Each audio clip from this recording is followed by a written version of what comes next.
Hello everybody. Today we're going to be discussing the topic dealing with failure. And I struggle with with finding a proper topic for this, but we're going to explore what we mean by failure, or just when you struggle with a subject, or when you fail a subject, or when you're not doing as well in a subject as you're doing in the others. So like I said, please introduce yourself. If you're students in the chat, just let us know. Just type your name and your class and all of that in the chat, and yeah, what school you're from. And I'm just going to give like very quick opening remarks about JuCE and about why we're here.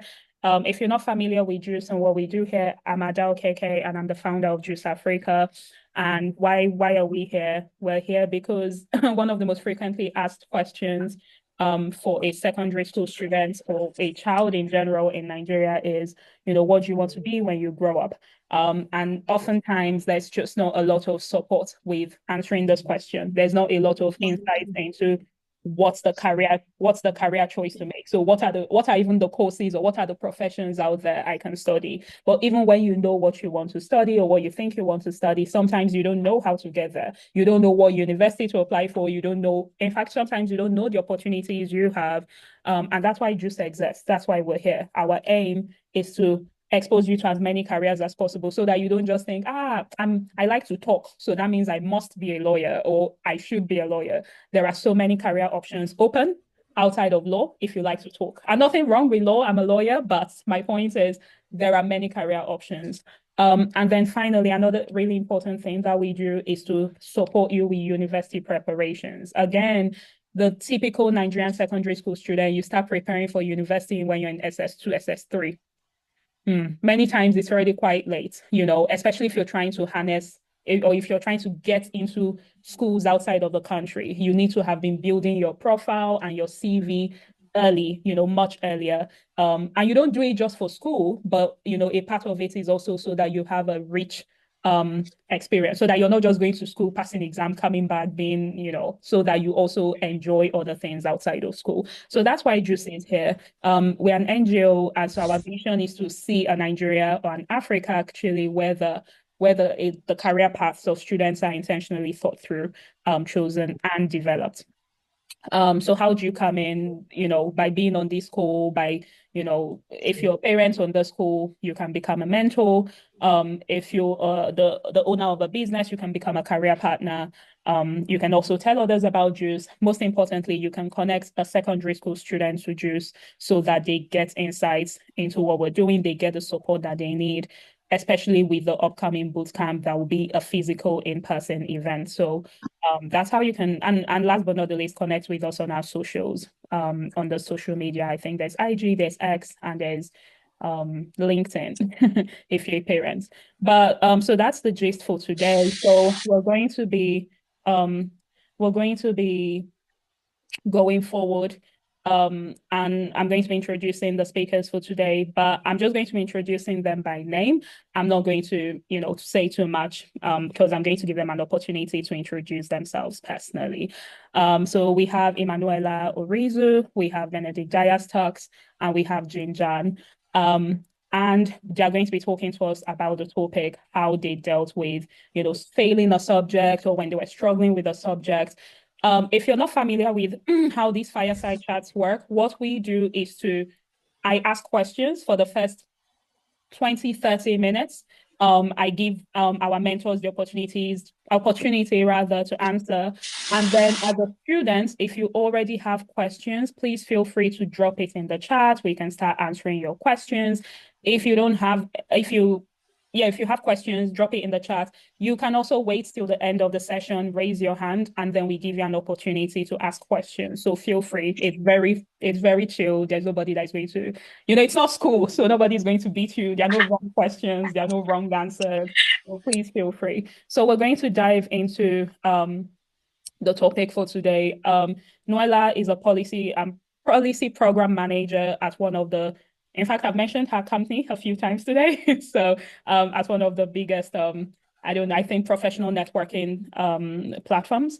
Benedict Dias Talks is an entrepreneur and he's a product designer. And Jean Jan is a sales enablement professional. I think Jean also, no, I think Jean also worked for a few years in marketing in Nigeria and outside of Nigeria. So these are people who have like they know what it means to, grow and to try to do something and to, and to and to succeed and sometimes, maybe also not get it right. So I'm going to stop sharing my screen and then I'm going to just give me a minute. I want to just spotlight the speakers, if that's okay, before we continue. So this is always where I struggle to find my Zoom again. Okay, found it. I'm going to spotlight my speakers so that each person spotlight for everybody.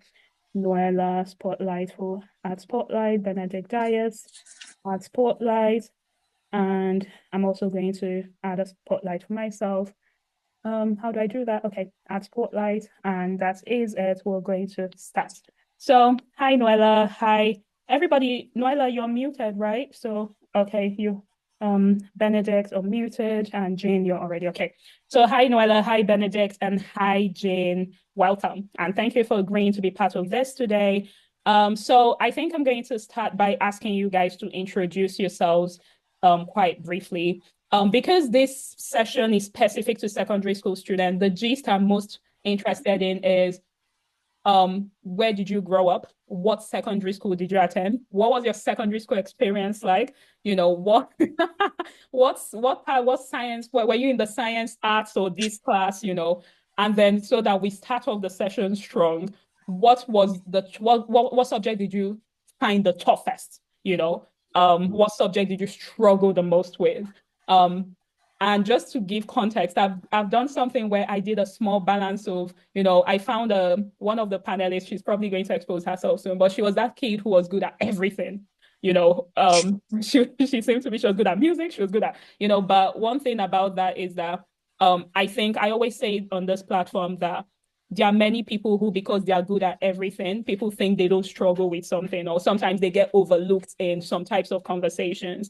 Again, just to give context, my younger brother was one of those people who was good at everything. And so when it came again to things like this, nobody asked him, oh, do you need help? Or they just assumed he was good. And one thing I'm very intentional about is making sure that even the student who seems to know it all and be good at everything also gets support if they need it. So this is a very balanced panel. So I'm going to start with Jean John, because you're the person and I know your experience with failure dates a bit back, but in quote failure, but please, you can feel free. Yeah. Okay. Hello, everyone. Happy to be here. Glad to be here. Thank you, Ada, for inviting me. And hello, my fellow panelists. Okay, so my name is Jean. I grew up in Lagos. I like to say I was born, bred, and buttered in Lagos. I went to Queen's College, Lagos, for my secondary school. And then I went to the same school, so that's how I know that. And in school, secondary school was great. It's actually one of my fondest memories. So I went to a boarding school, so I was in a boarding school, so that was an amazing experience because I think it was the first time I was living away from home, and it also helped me be experimental. So I tried a lot of things: sports, arts, music, as Ada said, drama, writing. I did a lot, but that also meant that I got to be really good at so many things. Subject-wise, it's a tough one because I don't remember struggling in a subject. I know it sounds hard, it sounds almost unbelievable. But for the most part, I didn't. The only subject that comes to mind was languages. So I struggled with Yoruba because you're mandated to take a Nigerian language. I'm not a Yoruba speaker, so I struggled with language.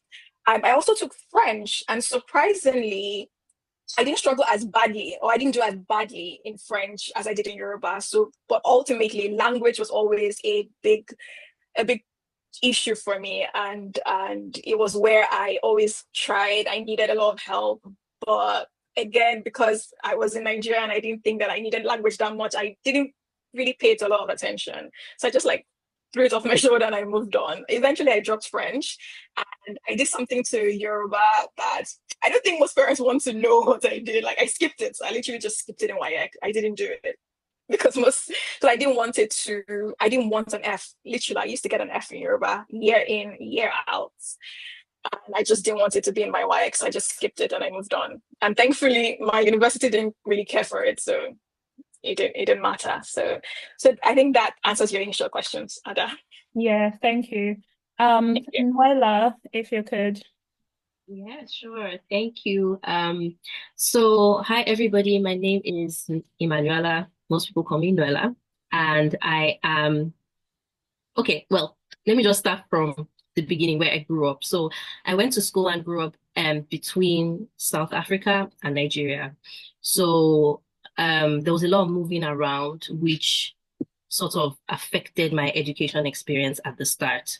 Because when you change school systems, change friends, change location and approaches to things and culture, it can really affect your approach to studies and, you know, like the footing that you start on.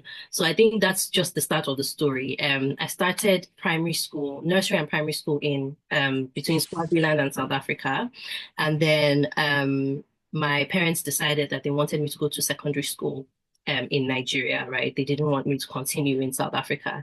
So after doing about 3 years of primary school in South Africa, and when I say there was a lot of moving around, it was like Swaziland, Nigeria for like the first couple years of primary school, and then South Africa for the last few years of primary school. So at that point, it was time to go to Nigeria. Now, when I landed in Nigeria, it was the summer. Secondary school was starting in a few months. I had not done any common entrance prep at all, like zero, because that was not the system in South Africa. In fact, in South Africa, I think I was supposed to be staying one more year of primary school before going into secondary. So it was like crash course. They got me a lesson teacher. I just remember books everywhere and just having to study for common entrance and try and just get into a school. And my parents obviously wanted me to go to a good school. So I took the common entrance and obviously failed because I was not prepared for the system and for common entrance. That was not what I had been doing for the past few years. So with that common entrance result, my parents took me to Lyford, right? And they essentially, Lyford is in Ibadan, Lyford International High School, and it's a highly academic school. It's one of those schools that you have to get really good grades to get in. Like, they don't even want to see you if you've not gotten good grades. And here my parents were coming with my failed common entrance exam, and they were saying, our daughter is really smart. She just changed school system. Take her. And for some reason, the proprietors of the school decided that she would give me a chance.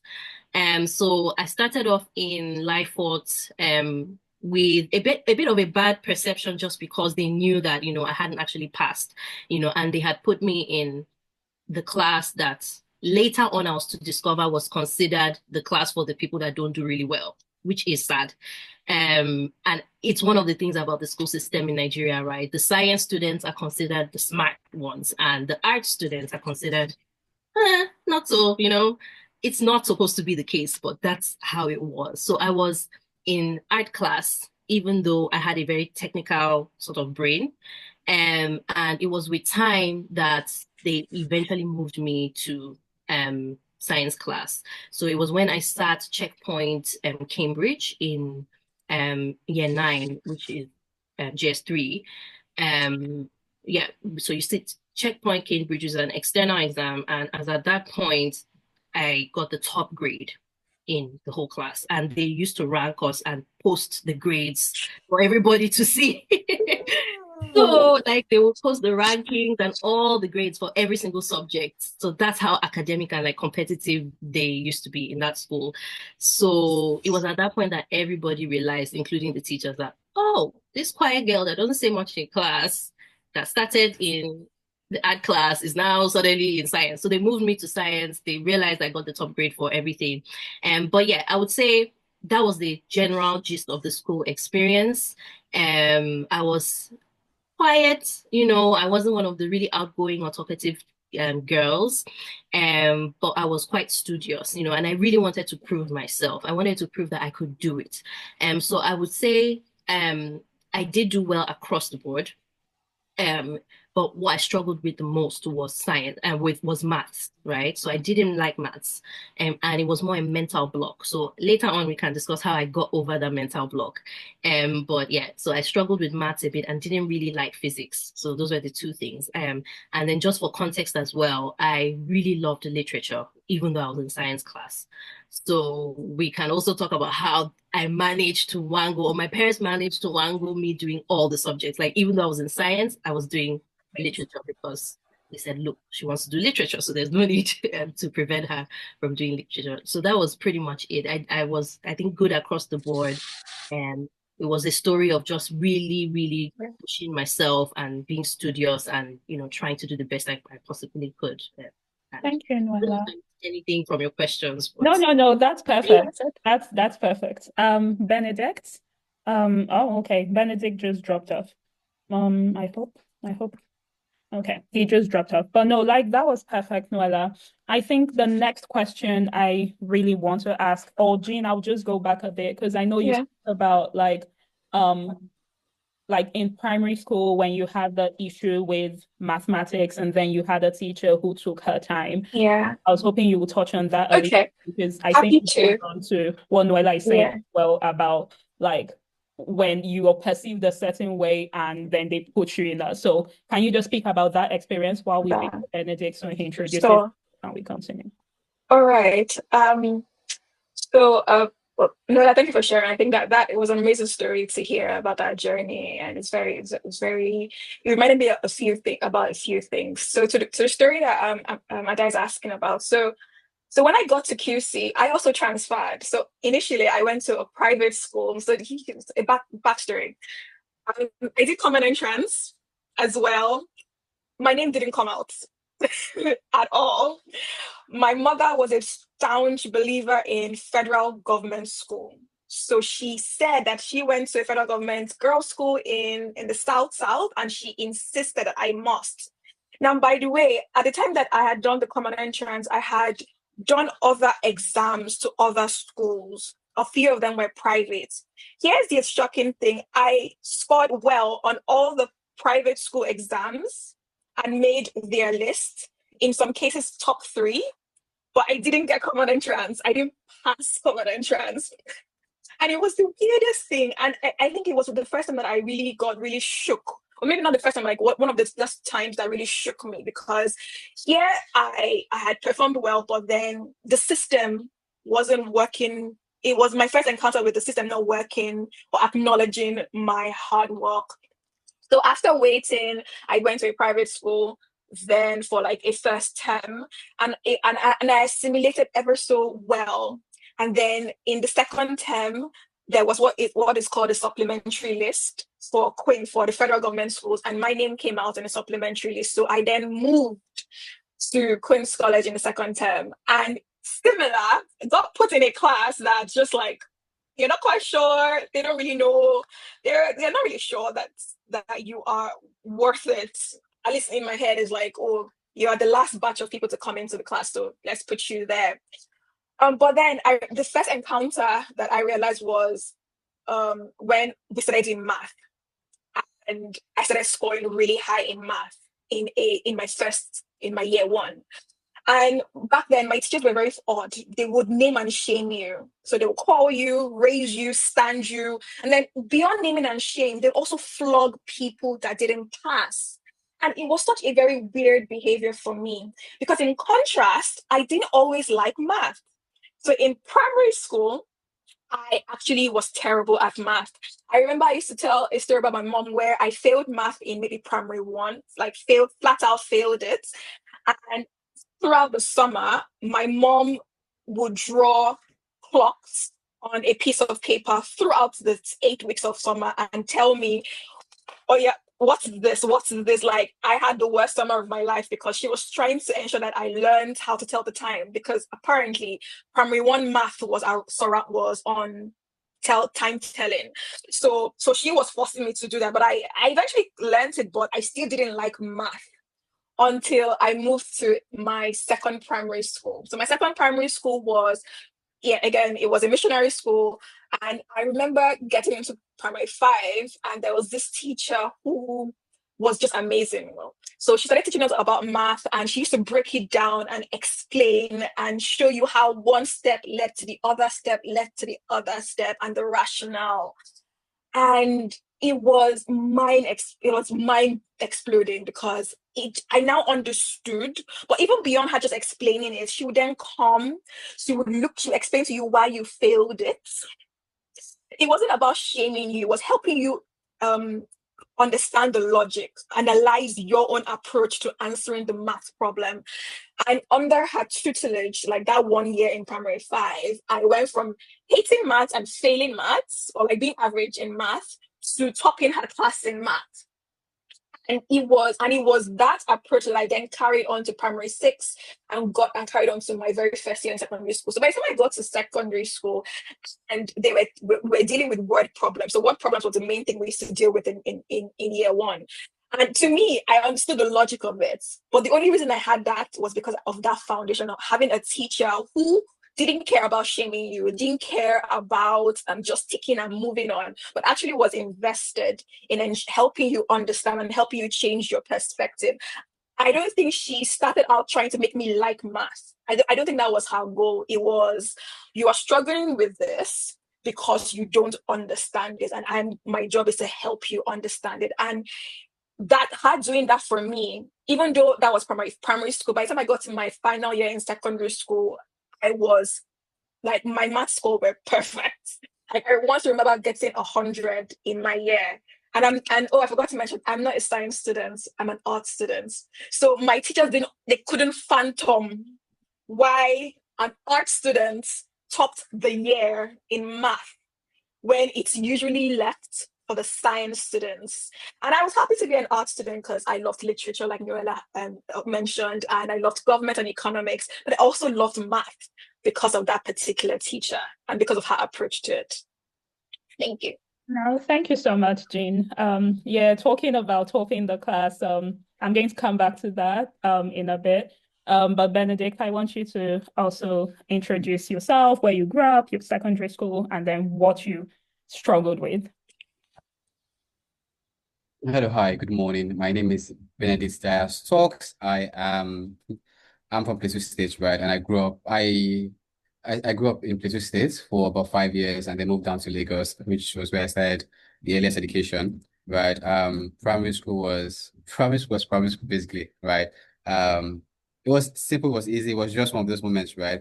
And I think one of the best things about it is the fact that there are quite a number of teachers I will still always keep on referencing to that actually did help my upbringing, especially within primary school. It's always in how easy and how much care they had for the extra, right? It's almost as if they are like your extra family you have when you're in school in that particular age category. Because again, they just are like your formative years. You're just going through stuff that you're figuring it out, right? And it really did help, especially in primary school. And one of the best things that also happened is the fact that at primary school, which is Trust Nurture Primary School, had a direct connection with the secondary school I went to, which is Shining Laws College. So now Shining Laws College and the owner of Trust Nurture, we went to they attended the same church. So they had this whole formality. And then, so most times when anyone is graduating from Trust, they always recommend Shining Laws College, right? So it was more like, oh, most of us that are living and Trust, we're just moving straight to Shining Laws. So most of the friends I had moved to New York school, right? And then a good number of individuals still moved. Now, in GSS 1, 2, 3, I had a thing with English. I don't know how, but then I was not like, I had this major struggle with English, right? And that was one of the moments I realized that a single teacher can transform the way you speak, the way you see things. So now we had someone that was teaching us English from JSS 1, JSS 2, but JSS 2, the body particular lady, and she made it such that she made it a reward that even if you get an average mark in English, she rewards you for it. She always has these stickers. She has stickers that she always puts in the book. So literally, once she gives you an assignment, you guys pass. Literally, she always puts this particular very shiny stickers. And I realized that particular single thing she did changed why everybody became really good in English. Like every single person I set became so good in English because whatever the case is, we just wanted that part, just that sticker. Everybody just wanted that sticker. It was like a reward system, right? And everyone just wanted to just have that sticker on their book for every single assignment. And I promise you that particular single art of that easy reward system was one of the best things that happened to English for me when I was learning English. Now I moved into SS1 and then I moved to study science. Oh my God. Now, here's the idea of my science moment, right? I knew that I enjoyed anything that had to do with scattering things and fixing things back, right? Like, oh, the TV is bad. Okay, we have to do for a bit of actually fixing TV that back. This is like I always had that concept of just fixing, right? So I figured, okay, no, let me do science, but science still then more to what I had as a hand skill, right? For some very, very interesting reasons. I think one of the things I also wish I did have earlier on, I believe the school did explain that, but I don't think I don't think they explained it well enough for me to understand because I realized that when I was in science class was when I now realized that, oh, a good number of motions that we didn't have like in depth, especially for regarding the each category of class, so your arts, your commercial, your science, right? It was there, but then basically it was like, oh, what are you good at? I was like, yeah, I'm good at math. Then go to science. Like no other question was like, oh, what are you good at? You're good in literature, you're good in English, then go to art class. Arts. Yeah, Yeah. good. You're good with literally they're throwing you based on the once you're good enough, you know, like you and the thing is I was really good in geography, I was really good in maths. So them throwing me in science was just like, oh yes, please go along. Right. And then I got to science class and it was really, really good, right? I had some of the most amazing individuals as classmates. And now one of the major struggles I had was the fact that which was when I said that I wish that these conversations were spoken to individually per course, like per subject, right? Now, I was good in maths, I was good in English at that particular point. I was really good in English, right? Now, and then I realized that I was horrible at physics. Like I was so bad at physics. Like I was so bad at physics that I pitied for physics. Like it was one of those cases like, man, physics, sorry, this is intentional. Right. I remember that by SS2, no jokes, SS2, our so there was Mr. Okon. Mr. Okon was actually the one in charge of our class. So he called me up to the library and he was like, oh, Benedict, I actually need to have a conversation with you. Like, oh, what's up? He was like, oh yeah, sure, sure, sure. So he said, sit down. Like, oh, so what's up with your school year? What do you look like? Like, what does that look like for you? I'm like, oh yeah, definitely I'm going to have to do something within computer science because like computer engineering in particular. Because I realized that I was really good in my hands. So I was like, nah, I definitely want to do something regarding engineering line. Right. And I was like, oh, okay, that's cool. I was like, okay, so what's the bigger picture you're looking at? Right. And I'm like, well, for me, move after school, get to a particular university, get into my computer engineering, get a degree, and then have the bigger picture. So I said, oh, well, you do know you're struggling on a particular course, right? Like on one particular subject. I'm like, yeah, physics is really, really tough. We're like, are you sure you want to actually do computer engineering? Like, are you sure you want to do it? Are you sure you shouldn't just leave it and just leave it and then maybe you can try commercial, you can try art. I'm like, at that point, I was like, I'm ready SS2, like, I'm really SS2 third time. We're really like planning on our exams for like at that point, right? So, but I'm like, this is the wrong time. This is like really, really wrong time.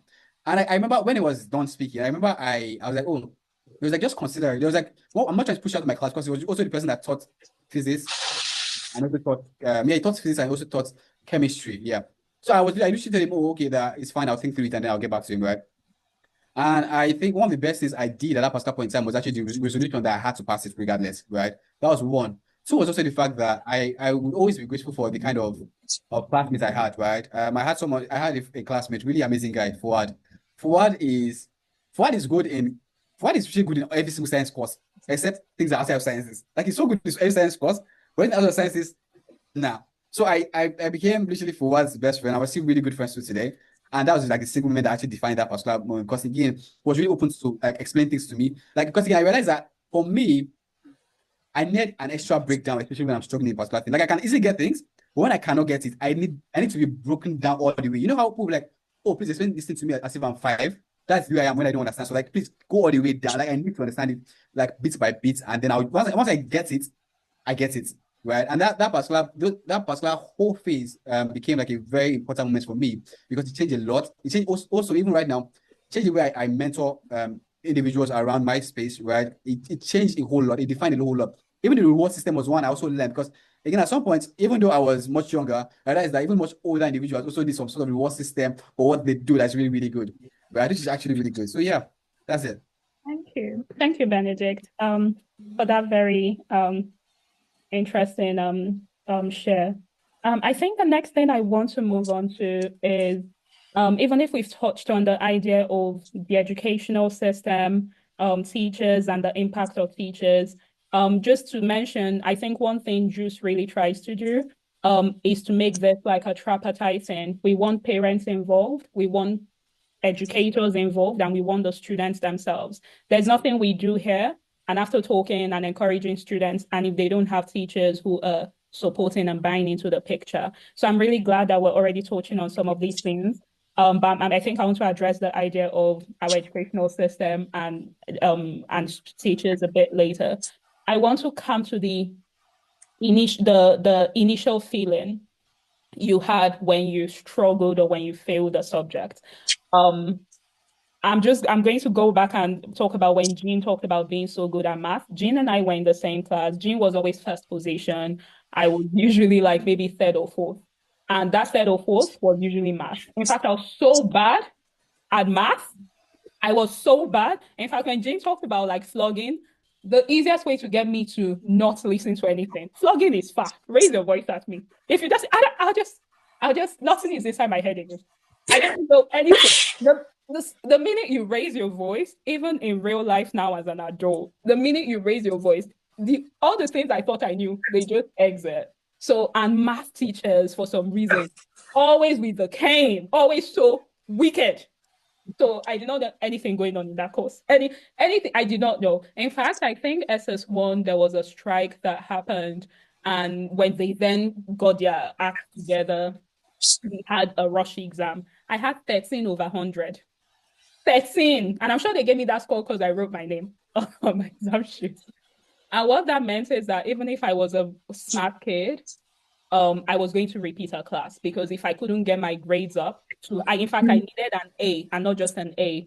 I needed 80, like A in the 80s, to not repeat, which was, anyway, I think that to say the shame I felt, but I saw that score.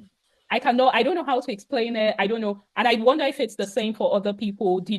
What was that reaction? What was that feeling? And I mean, because it's a thing of with yourself, then with your parents, then with your classmates. What was that feeling? Can you speak to it? Because I'm pretty sure if there's a student here who is struggling with a subject, I was mentoring a young lady the other day, A, but in English, she's always having C. And her mother is asking her, in what language do you answer the other exam? English? And I really had to then be in that place to tell her, but what's the issue? Like, what's the struggle? What are they teaching you in English that is a struggle? And her mom is loving and supportive, but I could feel at that point there was that shame, and I don't know. So I really want us to talk about that because I think it's a first step before you get into the next phase of now determining within yourself, which we'll talk about. But that initial feeling, what was that for you? How did you deal with it? So Noella, if you could start first. Earlier I had mentioned how my relationship with math changed when my mindset changed about the subject. So I will start by saying, for me, when I realized that I wasn't that great at math, which was in primary school, my personality or my approach is such that if I really don't like something, I just want to avoid it. Even till today, like in all across my life, if I don't like you, if I've just marked you like this, bye-bye, I don't want to have to interact with that thing. So I think that was the approach that I took in primary school. It was like once I realized that, okay, I'm not that great at this thing, I just hyper focused on every other thing. I just really didn't want to have to deal with math, which is the worst thing you can do when it comes to education, because it's practice that makes perfect, right? So if you avoid something just because you don't like it, then chances are you're going to even get worse at that thing. You're not going to get the practice that you need. So I remember what started my shift in mindset, and it speaks back to the conversation. I think Jean touched on it, and also Benedict. The conversation of the role the adults in your life play, your parents, your teachers, and even your peers. That is what will lead to sort of that transformation. So my mindset changed from avoiding to actually facing and tackling math. And when my dad noticed that I really did not like mathematics, and he traveled one time and came back with this huge box. I remember the color, it was purple, and on the front of it, it was Mathemagics. right? That's what it said. And it was a set of videos, cards, and just a bunch of activities to do with maths and sort of smart tricks of getting to the answer very, very quickly, right? So like how you can do additions very quickly, double digits, how you can quickly like, do the multiplications and everything. And so that's why they call it mathematics, right? So because you're doing mental maths very, very quickly. And so he would do these activities with me. And I think that's what started to change my perception from maths being this horrible thing that I did not want to have to deal with to it actually being a little bit fun, a little bit fun. So I think that sort of shifted me from avoiding to and a bit of shame, because that avoiding, what leads to it is because you feel a bit of shame that you find this thing difficult, you find it hard. So it depends. Different people are different, but my approach was I really didn't want to deal with it. So I think that further improved when I started secondary school. So I felt that shame. I felt that bit of, oh, I don't want to deal with this. And then further, when I now didn't pass the common entrance, was I changed system and everything. And then, so that just added another layer to the whole thing. And in my secondary school, what I would say even shifted me further from feeling that shame and feeling that avoidance into just tackling it head on and making sure that I passed it was the approach to study that they used in that school. So obviously it was a boarding school, very, very disciplined. And because it was a private school and their marker is their grades, right? So they really want everybody to get really, really good grades. So during prep time, I remember, especially as you're approaching exam classes, first of all, you've been woken up by a loud bell at 5 a.m. and you are being sent straight to the prep room. Straight. Don't even just make your bed and go straight to the prep room. And so you have 5 minutes exactly. They used to time everything. So you have 5 minutes exactly to make your bed, arrange your locker, whatever it is, and go straight to the prep room. Then from the prep room, you are sent out in batches to go and have your bath and wear your uniform, right? While everybody else remains in the prep room. So about a batch of maybe 7 will go and have their bath. And you have exactly 10 minutes. They're timing you as well to go have your bath, wear your uniform, and come back. If it's a minute above that 10 minutes, you are raising your hand and kneeling down. Like there's no so anyway, during that time when you're prepping, you have your first 30 minutes was supposed to be maths practice. I think that was what it was. So we were supposed to spend the first 30 minutes as you just open your eyes in the morning. First 30 minutes, you are practicing maths. You're doing something to do with maths. And then you cannot do anything else. Prep, read any other thing that you need to read, homework, whatever it is you need to do ahead of the school day starts. And so I got into that rhythm of practicing maths. Just practice. Don't avoid it. Just do some, some addition, whatever it is, the multiplications, whatever it is that you need to just practice it, right? And that is one thing that can really, really help, And so apart from that, it was also, of course, like don't sleep in prep. Like if you sleep, this water is landing on your head. I remember our house mistress at that time, she will go around with a jug of water. If you are doing anything else in prep, water is landing on your head. You go to the batch of people that are kneeling down, raising up their hands. So anyway, all of that, at the time it was annoying, but what it instilled was the discipline, the discipline to just tackle something head on, despite how you feel on the inside, even if you really, really don't like it. And then I think the third thing that helped was peers, right? Which Benedict touched on.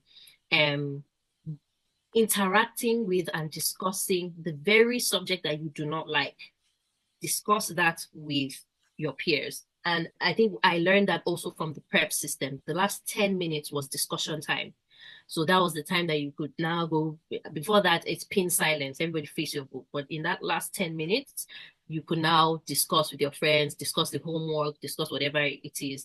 And so I would find that in anything that I had left in that first 30 minutes of maths that I didn't understand, in that last 10 minutes of prep, I will find somebody that is really good at maths to discuss with.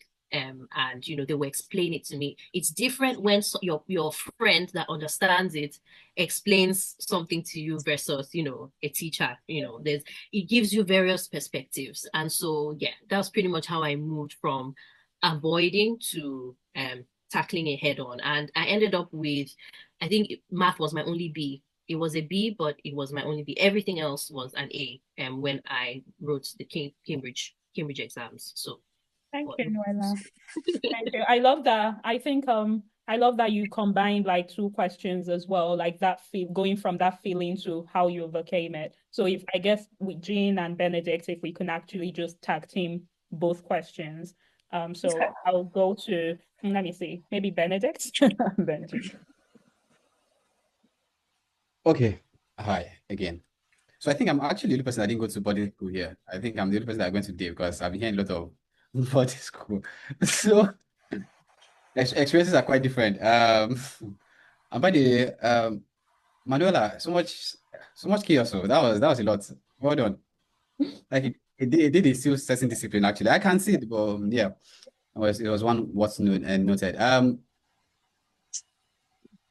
I think mine is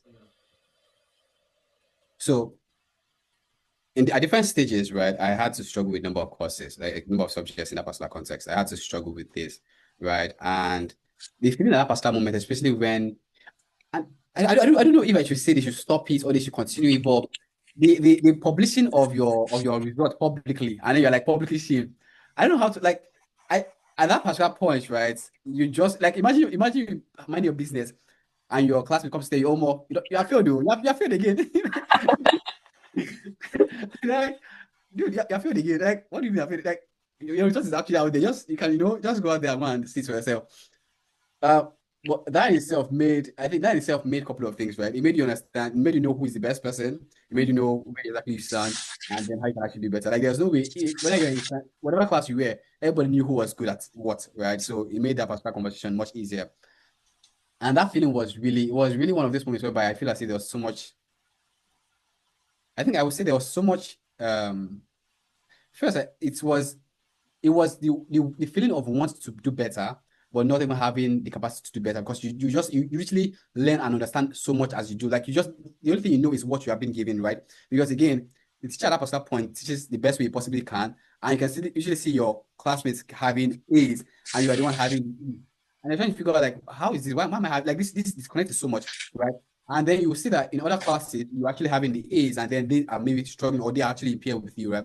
But then for that particular course, I was struggling at that particular point in time. There was just a lot of heartbreak with it because I always believe that whatever the case is, I can figure it out, right? But for that particular one, it was as if it was just this particular road right in front of me that I just didn't want to move, right? There was just so much roadblock. And and it was just always like I said, it was like a repetitive, like I think first term, second term, like it was like a repetitive guy, you didn't pass it. Next one, you didn't pass it. Like it was like I said, it's not you see yourself or they come and tell you. And classmates are very, very classmates are always they come with so much love and fun, but sometimes we are they're not in the mood for it. It's always the whole excitement. They come like, oh guy, you failed, but I passed. And like okay.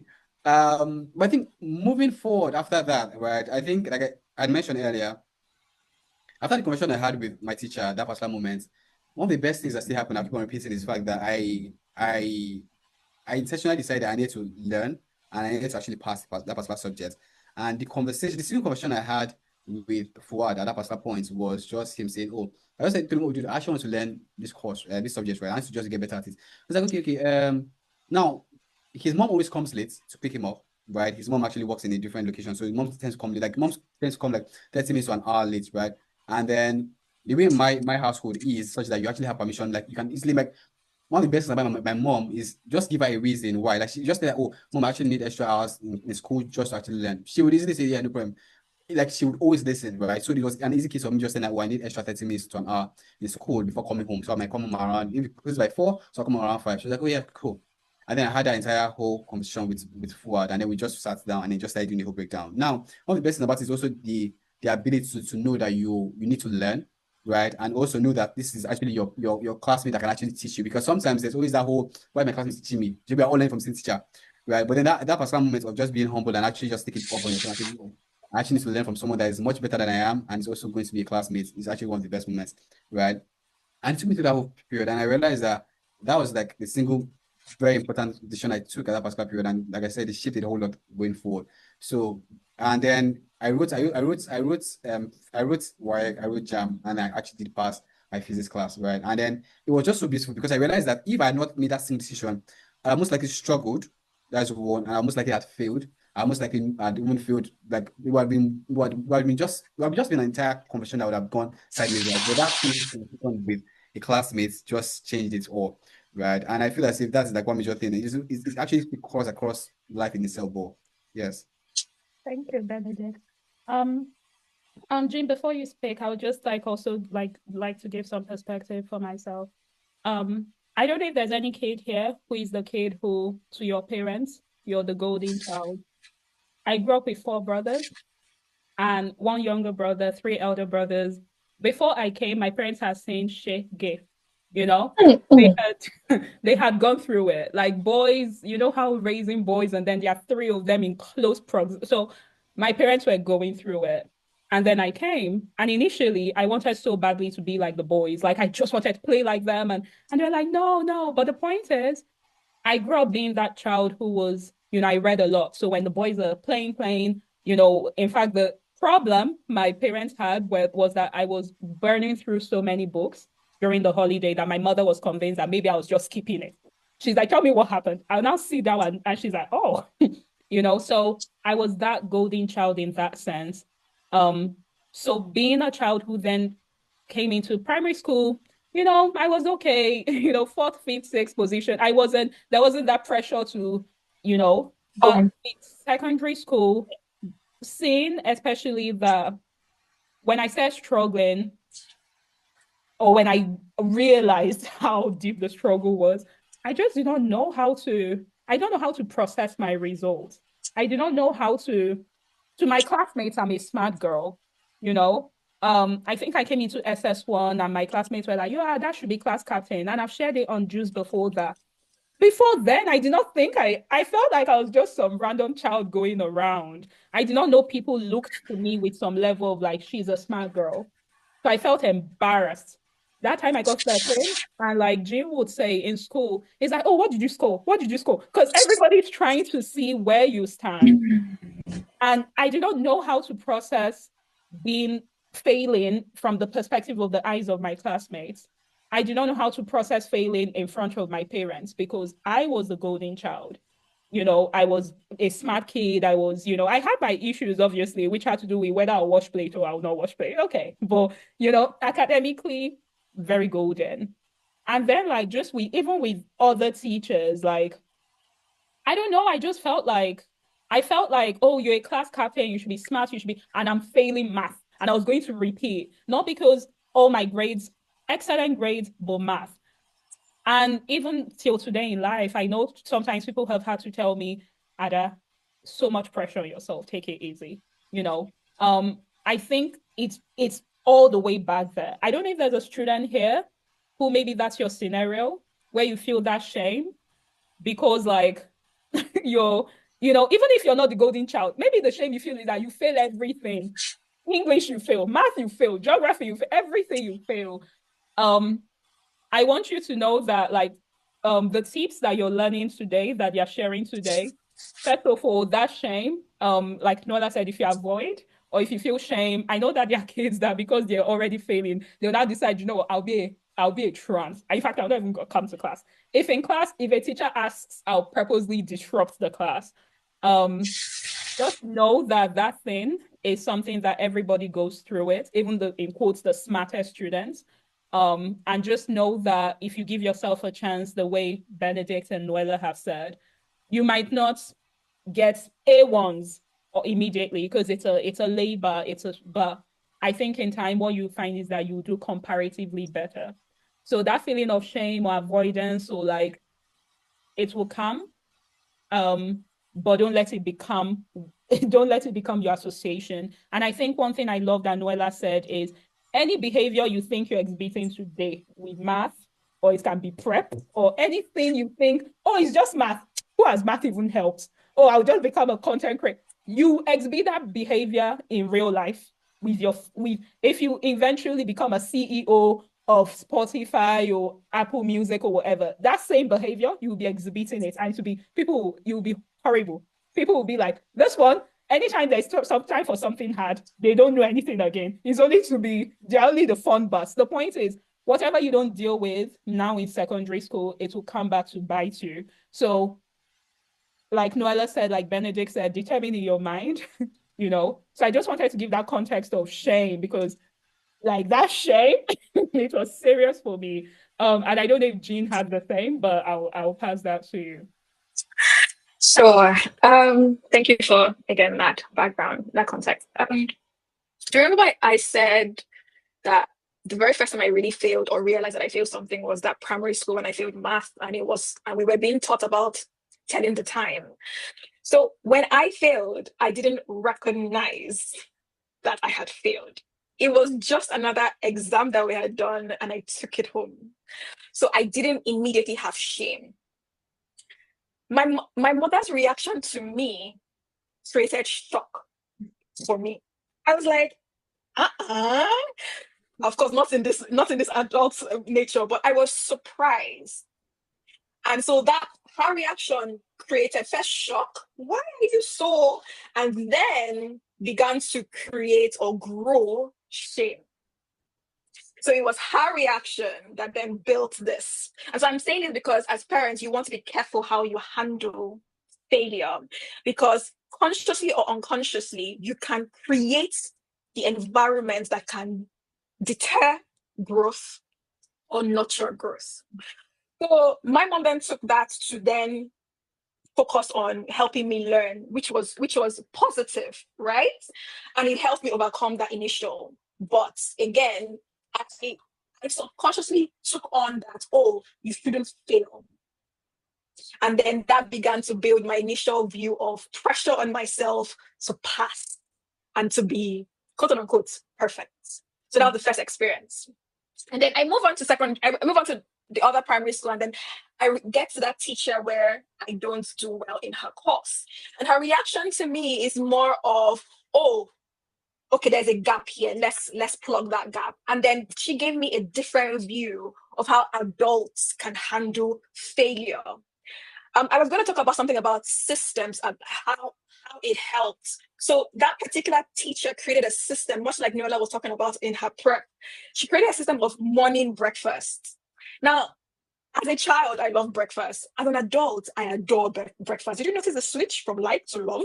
I love breakfast. I don't play with breakfast. So when she said she was giving her class morning breakfast, do you know what I thought about? As an 8-year-old child, I thought this woman was going to give me food. She gave the class 10 math questions first thing in the morning. Why math and why in the morning? But like Noella, it was a system that she was creating. You tackle the hardest thing first. Of course, it wasn't all hard for everyone, but she knew her class was struggling. So we get to tackle math first thing in the morning. So what I used to even do was I would not go home early, because she would write the questions at the end of the day after everyone had left. So I wouldn't go home early. I would go to the window and open the window from outside and look at the questions and copy it down, then take it home and then ruminate until gradually I began to first just be average on her morning breakfast. After a while, I stopped doing that. Like I stopped doing it the night before. I started doing it in the morning. And over time, I got better. But that singular structure that she put in place really transformed my approach to it, and also gave me the courage to tackle harder questions, harder subjects in future. So then I carried on to secondary school when I started struggling with things like the languages or even music. So I studied music, and music also has its own like struggle. Like, so there's many things you don't understand. But I remember from what she did about creating a structure, how do you want to tackle this subject? And if I couldn't tackle it on my own, I would look for a friend. I have a very vivid memory of the one time that I passed Yoruba. And that was because my seatmate, Omolara, she took pity on me. And that's how I put it. Omolara took pity on me. She was like, you pass everything, but you fear one thing. And then, she was hyper aware that it made me feel small or make me feel less than. So she said, come, let's sit down. And I studied with her for that term. And even though I didn't go from 0 to 100, no, but I began to understand and I began to pick some things. So to what Noella and Benedict said about, not avoiding it, I had been avoiding it prior. Like, I'm one of those people too, even today, when something is hard, and that's what I was doing with all the hard subjects. When something is hard, I avoid it. So I had been avoiding Yoruba, avoiding since JS1, really avoiding it. But the one time I said, okay, I want to prove to myself that I can actually get it. It's not like I'm entirely dumb. And I sat with her, the power of that collaboration. I remember coming out and I passed it and I was like, wow. It was then I realized that then it's your reaction. It's what you do when you face that difficulty. And I want to sum up by saying, so it depends on the system, like how you get over the feelings, the shame, the shock, the embarrassment. It's how you get over it depends on what you do, the systems you put in place, the friendships, the friends that you be vulnerable to, or you be honest to. Like one of the greatest skills I developed in secondary school was the ability to break things down. Today, the only reason I can do it was because of the friends that asked me when I was in secondary school, can you explain this to me in simple terms? And I used to remember having to look at trees, grass, the sky to find an analogy that would bring home the points that the teacher had said, but did not say it in the best way. And up till today, I'm still looking at the atmosphere to find ways to break down big, complex things into simple, digestible manner. So I've tried to, I've avoided, I've done with friends, I've done by myself, and I've come to know that avoiding it, it's not the very best. There's some things you should avoid, but you have to balance it. Okay. Thank you, Jean. I'm just going to I'm going to share something like a bit similar to what everyone has said, and then I'll go on to my next question. So I really like that everyone has emphasized the importance of having a support system, and that support system can be a friend. And again, I'm speaking for myself, and maybe there's a child here who resonates. I'm very competitive. Let me just tell you. I'm very competitive. Let me tell you something. I took Jean coming first all the time personally. She did not know. She was not aware. Didn't know anything. The issue is that we were not even that close in secondary school. I just used to say, why? Does she have two heads?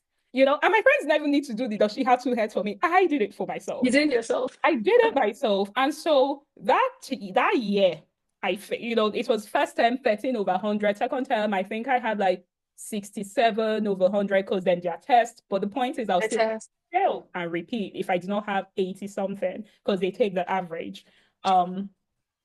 I remember I really had to sit down and ask myself, Ada, is your pride more important than repeating? Obviously, I did not have sense like this now. I just told myself then that, do you really want to repeat all your juniors?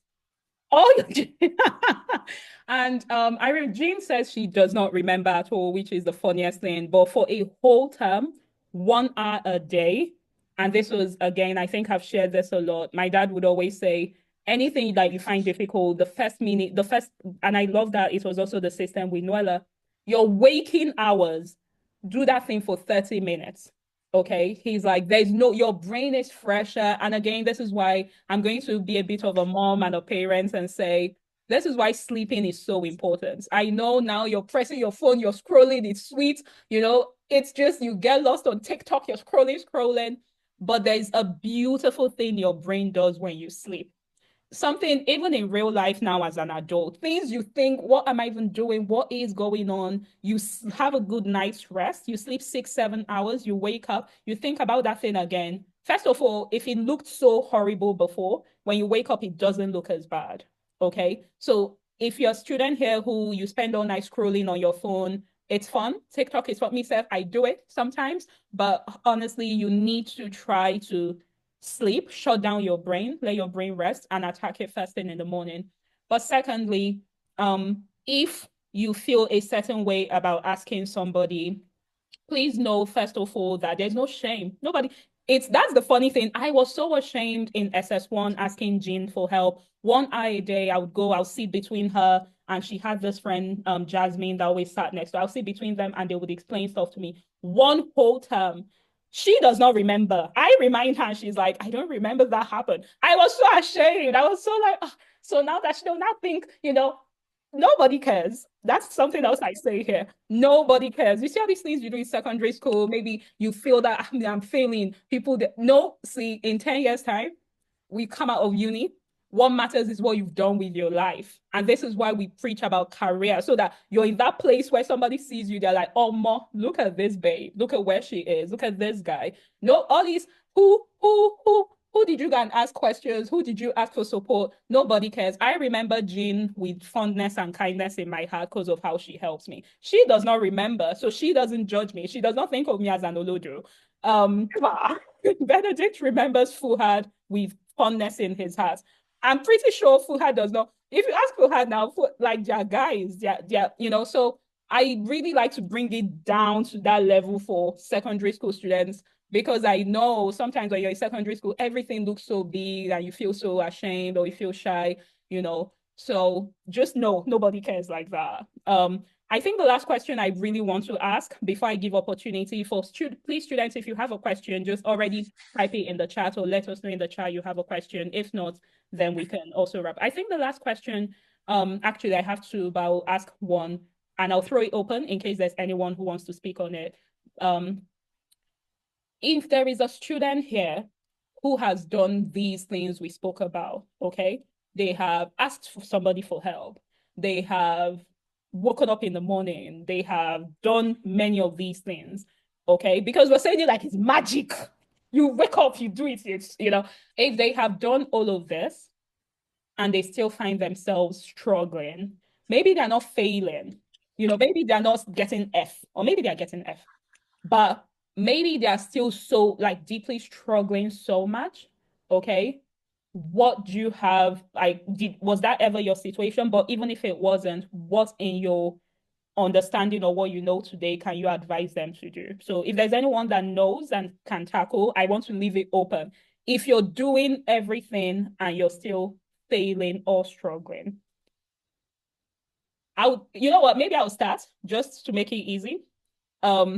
There's one thing my father used to say. My brothers had this lesson teacher. His name is Mr. I can't remember. I think it's not the one I was thinking about, but there's something he used to say that, as a child, that you've not committed that many sins, that God will say, you say, okay, God does not love me, or he's punishing me. He's like, as a child, you and God, you're still chilling. You're face to face. But on a very serious note, I think one thing I've learned, even in my adult life, Benedict knows, because literally the other day, I was on the phone with him and I was deciding what to eat in the grocery store. And I was like, God, I don't want to buy junk. I was like, Holy Spirit, please help me.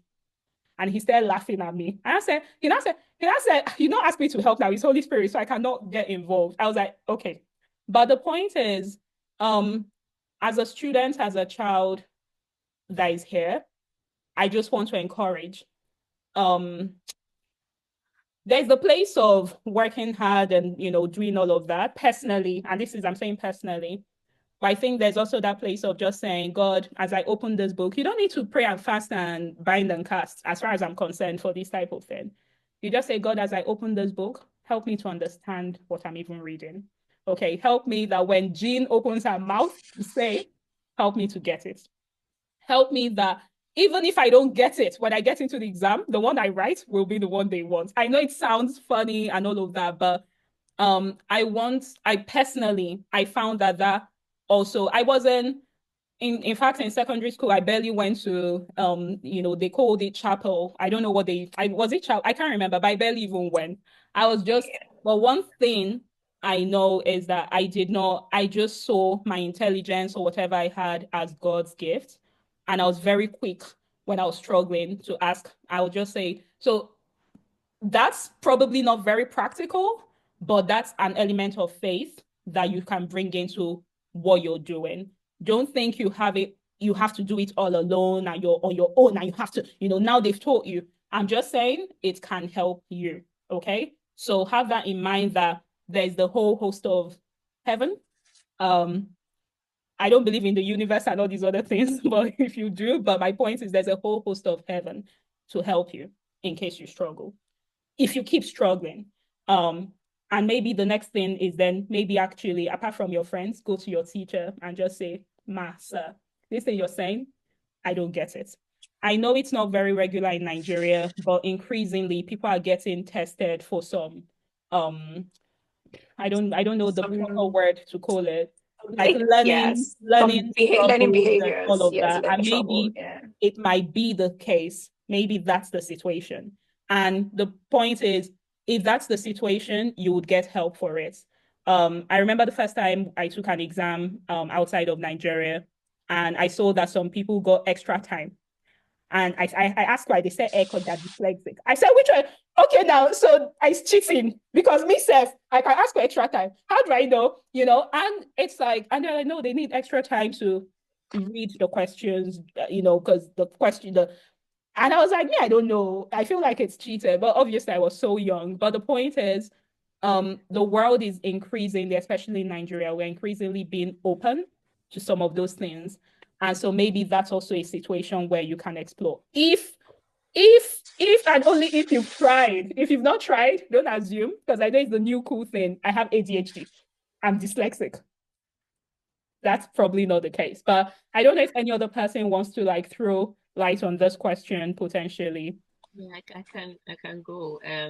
Definitely agree with the role that faith has to play for sure, 100%, because what you may not be able to tackle through sheer willpower and logic and everything, that inner grounding, that faith, that ability to pray and ask God for help, it can guide you in the direction that you need to go in a way that you may not have realized. It could be something as simple as have a conversation with this person and that person discusses.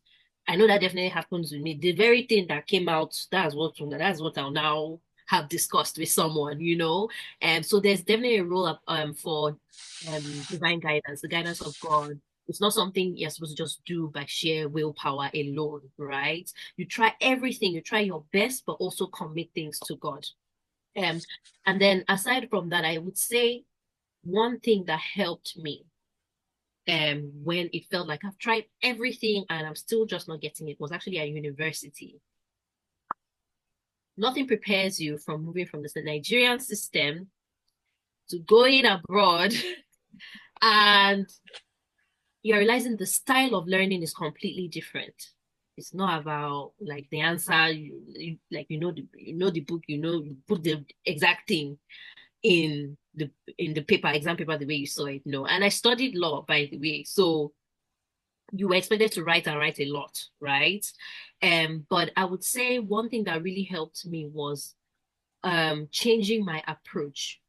I didn't realize that I didn't understand how they wanted me to approach questions in coursework and also in exams, right? But mostly coursework. I was like, is it not essay? I've written 3,000 words. I've given you everything that you said you taught us in the textbooks. So why am I still getting less than, I can't remember now. How do they grade us again in university? What, 211? Oh, okay. So yeah. So I was getting like a 2-2 area. So like a C. GP. Yeah. Like a GP. Okay. Yeah. In the UK it's more like 2-2-2-1. But yeah, so I was getting like a C for each paper. And I just didn't understand why. Like, why was I not getting, like, I would try my hardest, I'll pour out everything that I knew about the subject. And it just wasn't working. I would discuss, we even all join heads together, all the Nigerians and that, we're all just, case of blind leading the blind, because we're all just doing the same thing. Like, is it not essay? Oh, yeah, right, essay. And you still get essay. It was so hard to get a B or an A, right? So that's like 70 plus percent. So I eventually, of course, I prayed about it. Like I just didn't understand what was going on. And then I think one day it finally clicked. I looked at the feedback that I was getting because they would write like little notes in your essay. And I looked at the feedback I was getting, and I think one of the professors had written something to do with critically analyze. critically analyze those two words. So I went and looked up, what does it mean to critically analyze? What does that even mean? Because I kept hearing them say it, and I could see from the feedback that I was getting that that's what they want me to do. That's like the missing piece from that C to an A, right? And so when I went and I dug in a little further and I tried to figure out what does critically analyze mean, I realized that what they wanted was not just for me to pour out what's in the textbook about from the authors. They wanted me to challenge what the authors were saying. That's what they mean by critically analyze, right? Yes, the author has said the sky is blue or whatever, but how can you challenge that? What do other people say? Or let me use the theory of the earth is flat as an example. Okay, yes, the author has said the earth is flat, but what do other people say that challenge that, right? Do some people say the earth is round? Okay, talk about what the people that say the earth is round, how they challenge that view of the first person, and then come to your own conclusion. Is it flat or is it round? What's the basis for you saying it's round? How can you critique what the two sets of people are saying? So they wanted a more robust analysis, not just this is what they said. They said the earth is round, or they said the earth is flat. And so the missing piece there was changing my approach, right? I looked at the feedback I was getting and I dug a little deeper to understand. It was just a thing of understanding. So sometimes I just say that all to say, sometimes there's just a missing piece, just something that's just not clicking for you. You get every other part. You've tried every other part, but there's just one thing, right, that is missing that could bring everything together for you. So I know it's a bit of a long-winded answer. I don't really know how to summarize, but I will just say find the missing piece. There must be a missing piece. If you've tried everything else and it's just not clicking, try and look at what feedback are you getting. Even ask for feedback from your teachers. If you got a really low grade, get the courage, muster up the courage to go to your teacher and ask them, how could I have done better on this? What was missing? Is there something you can explain about how to get from this grade to this grade? And more often than not, your teacher will be able to tell you it's because you're not doing this, right? Or they'll be able to spot what that missing piece is. Thank you, Noella. I actually just want to just jump from that, the teacher part of it to my last question, which is about parents, teachers, the system, okay? Because all of this is well and good, but the Nigerian, and this is something we do on many of these fireside chats. First of all, I want to say that if there is any parent or educator, teacher here, this is not criticism on you. It's the way we do things at home. And sometimes if you don't know better, you cannot really do better. So we do this at JuCE with all due respect. And I actually have utmost respect for the role of what teachers are doing and parents. I say being a parent is such a difficult job in general, but in Nigeria, it's a hyper difficult job. You get out in the morning, traffic, all of that. You now come, you make that money, you come back, your child will now be getting E in math. And maybe earlier that day, you saw them playing video game. And you told them, drop that video game, go and read. And they said, Mommy, and then they're now going to get E. You just, as a, like, the truth is, and of course, the harsh economic realities of Nigeria, it makes us sometimes so stressed that we pour that stress on maybe if you're a teacher, on the students and all of that. All of that aside, I really want us to address, and just to say, even if I think there are like 17, 18 people in the school, I think more important is usually we share these videos with schools and institutions. I think what I really want us to talk about is maybe 2-3 tips, that you would give, knowing what you know now, knowing, having had the education, Noella, you yourself, you're a mom, so you know the, how do I say this? You know the realities of dealing with a child, but at the same time dealing with them with love and all of that. So I want it to be like a joint thing, talking to parents and talking to teachers in terms of the system we have. How can they better support a struggling student? How can they better support a struggling child? And just to, if it's okay to start off, I'll just mention, again, I keep saying, There are students who are excellent at everything. There's, they're the Jean Johns. I'm joking, but there are students who are excellent at everything. And I think sometimes our educational system hyper focuses on those students.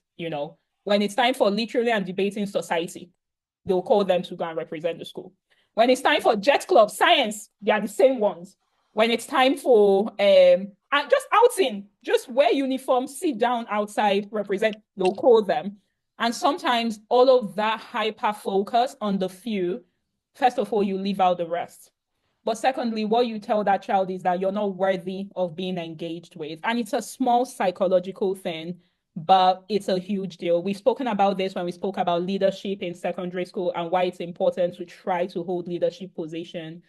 But more than that, even with simple things in class, many times, sometimes as teachers, when you call the struggling students, is maybe to embarrass them.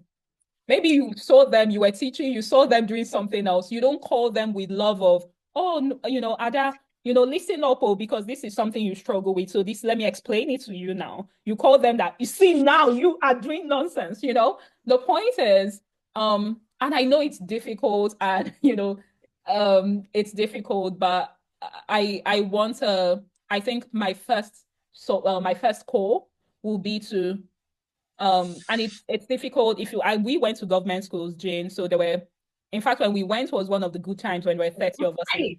Before there was 70, 80, 90. So doing it for 90 students is a lot. Yeah. But there's really that place of maybe not focusing less on those people, but also increasing the focus for the people who struggle and pouring the same amount of love and support.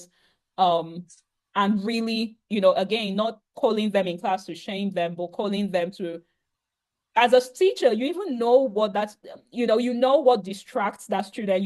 When they're distracted, when they're looking at you, but they cannot hear anything. So basically, carrying everybody along, if I could advise something, and as a parent, I think one thing my dad did is my dad is obsessed with his children. And it sounds crazy to say, but it really is. My father does not believe there's anything I cannot do. In fact, if they say now that Elon Musk is retiring today, my father would say, Ada can take Elon Musk's position. It's a bit of delusion, but I believe it. But the thing is, know. as a parent, my dad was very good at affirming, very good at, my father would say the person that wrote that math textbook is just because he's older than you and he has more experience. You too, if you study it, you can write your own math textbook. When I started work, whenever I was struggling with something at work, my father said, the only thing he has over you is that he was born before you. So he started it before you. You can do it even better. He's like, I give you 5 years in that job, you will do it better than him.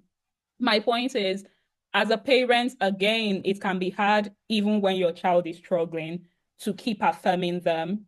But if you're a parent, please try to affirm them beyond even what you see. Affirm them.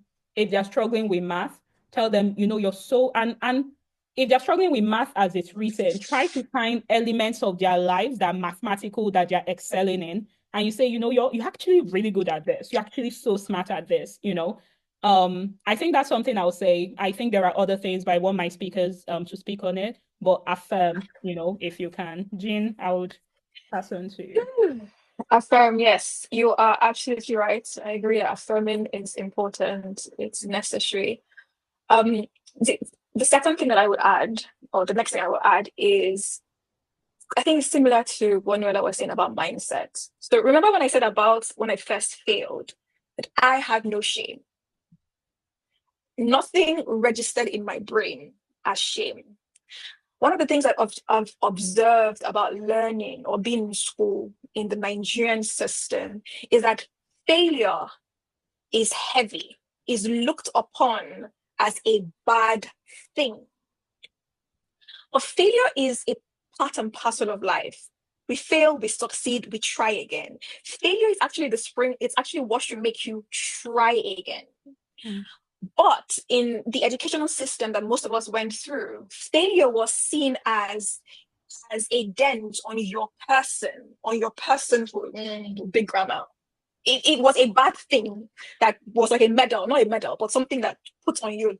Much like Benedict talked about his teacher that used to put the sticker, it was that dent that came on you. And unconsciously, we growing up, and even the children, the kids, the teenagers on call, you then take on this view that I must not fail.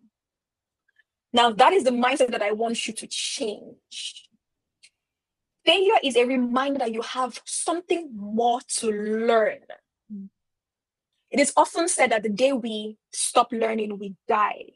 So look at that concept. The day you stop learning, you die. But all of us were striving for perfect grades. We don't want to have any other thing to learn. That should not be the mindset. We need to look at failure as, okay, I didn't get it this time, but I will get it. I will get a little bit better the next time. For us, a lot of times, I feel like, at least for me, when I was growing up, it was about getting 100 over 100. It was about, and I remember finishing school and graduating and started working, and I really asked myself, is this it? Is this all that I was striving, passing, being first? Is this all that I was striving for, just to be this? And then I felt like, because now I have graduated and working, that I didn't need to learn. But learning is supposed to be a lifelong experience. And so the concept of being bad at something, getting better, not getting good, getting better, it should be part of life. And I feel like both our parents and teachers, and I say it with love, we have created this mindset that you should avoid failure, but you shouldn't. And I'm not saying this to then give you an excuse to keep failing, but I'm saying it more as a way to challenge yourself, that when you do fail, and you will, if not now in the exams, but even in the rest of life, you need to look at the failure as, okay, this is just a billboard saying that, oh, I haven't quite gotten what I need to get in this situation, and it's an opportunity for me to learn again. And that's what Noella was saying, but as I was about to say it, it disappeared from my mind, literally. Yes, okay, so there's something about marking schemes. So Noella said something about reading the feedback from the exam and finding what is that extra thing. So I wanted to bring it home for like how it would look like in secondary school space. So I remember that back in QC, we had what was called a marking scheme, an actual marking scheme. And I remember when I got to SS3, I used to help teachers mark younger classes. And one of the things I observed was they were very pedantic. They were very prescriptive about what they wanted you to say. And so to Noella's point, if you are not getting it, it's because you're not giving them what they want. One truth about the Nigerian education system is that they don't really encourage critical thinking. They want you to la cram, la pour, right? And that's why I can relate to you, Noella. When I got for my master's, I struggled. I struggled with C's, and I'm like, I've given you what you want. But when I realized what the marking scheme is, what is the teacher looking for, I was then able to then do a backward kind of work to do it. To get it. In secondary school, it's a bit easier because you are learning not easier, but it's a bit simpler. You're learning biology. They have their textbooks. They have their every line that they're looking for. So the point I'm trying to make is go back and find and ask. Some teachers were very good in QC. They'll give you the marking scheme afterwards. But I noted that not all teachers do. But again, I don't know if that is still a common practice now. But if you haven't gotten it, ask for it. Because in seeing what they were looking for, it will help you know how better to answer it. Right? So the two things I've said is your mindset. Don't look at failure as something that should make you shrink, as something that you can't get over, as something that you should avoid. Accept it, recognize it. Oh, I failed. I will try and do better. And give yourself the grace. I think as children, when I was a teenager, I was tight. I was very uptight. Like my world revolved around Queen's College. Like I could not fathom a world in which I live today because my worldview was very narrow in that space. And so it is very easy for things like marks to have such a big impact on your sense of self, on your sense of identity, and all of that. Just remember that this is not the end of life. while you're preparing your school times to prepare you for your adulthood, your future, where you would begin to use the systems and the tips and the techniques that you have built in secondary school, you would keep using it for the rest of for the rest of your adulthood. So just give yourself grace. Try your best. Pray. I do definitely agree. Pray. But don't look at failure as something as the end. It is just another milestone for the rest. Thank you, Jean. I really love that. Thank you. Nuala. Okay, so to speak to the point on the tips for parents or teachers, right? So from my experience, I think the things that were most impactful for me, two things. The first thing is my parents, especially my mom, really advocated for me, right? When the system was working against me. And that was really powerful because I think it can be easy to sort of defer to the experts as a parent, as in, oh, the teacher said this, and then you're pouring on your child, why? Your teacher said da da da da da, or it's like just merely going by what the teachers have said or what the school is saying. But your child best as a parent. And it's the same thing. Like now I have a 4-year-old and a 2-year-old. With my 4-year-old, I can see when she's being, for instance, labeled as something. But I see her at home. So in school, they say, oh, she's really quiet. She doesn't talk much. She does engage and play, da, da, da, da, da, but she's really, really quiet. And so I make it a point to tell them she's not quiet at home. She's actually really talkative. She's like a chatterbox from the moment she gets through the door, so that perception, whatever it is, whatever label, whatever it is that they're trying to put on her, let them know that actually this is not how she is all the time. So it will inform how they interact with her or inform, the setting, there's something about that environment that makes her sort of go in. So that's just an example. So my mom advocated for me a lot. In secondary school, I had now been labeled the smart science girl from that checkpoint exam, JS3 onwards, right? So I was put in the science class, but I really wanted to do literature. And my parents knew that from the age of 6, I was writing poetry. They had a collection of my poetry. It was all my dad used to combine everything into like documents and manuscripts on his computers, right? And I used to read, just like Ada, I was devouring books, and they would take me to the library, and I used to do 6 books a week. So that was the maximum we could take from the library when we were in South Africa, from the public library.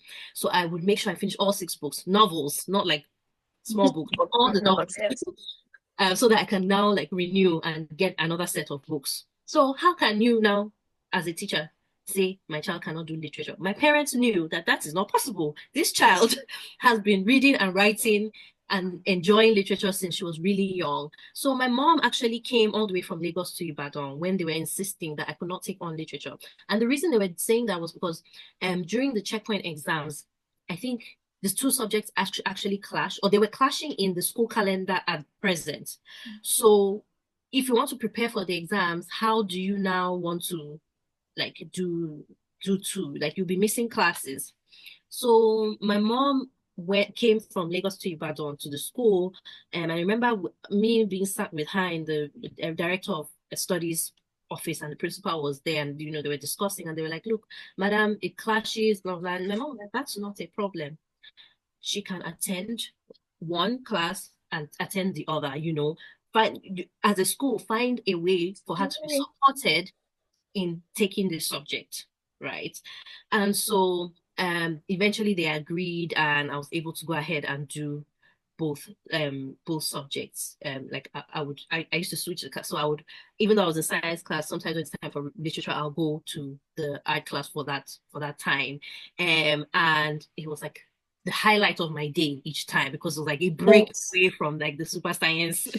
You get what I mean? And I really enjoyed it. I had in fact, that ended up being one of my most amazing teachers, the literature teacher, because he was so encouraging, and, he had just such an approach.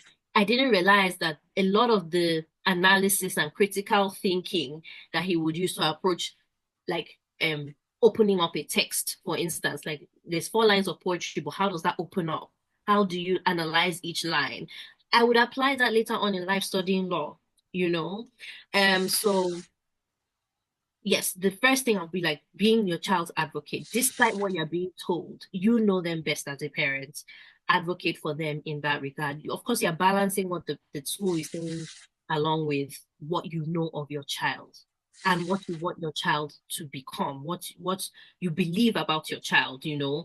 That thing about labeling, people slapping on labels on children, trying to put them in a box of a certain kind.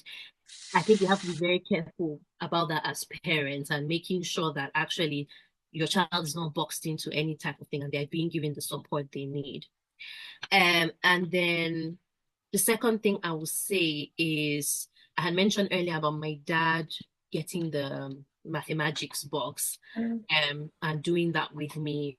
I don't know how to summarize what he used to do, but he was really good at he wouldn't directly tell you do this or don't do that. He would get on your level.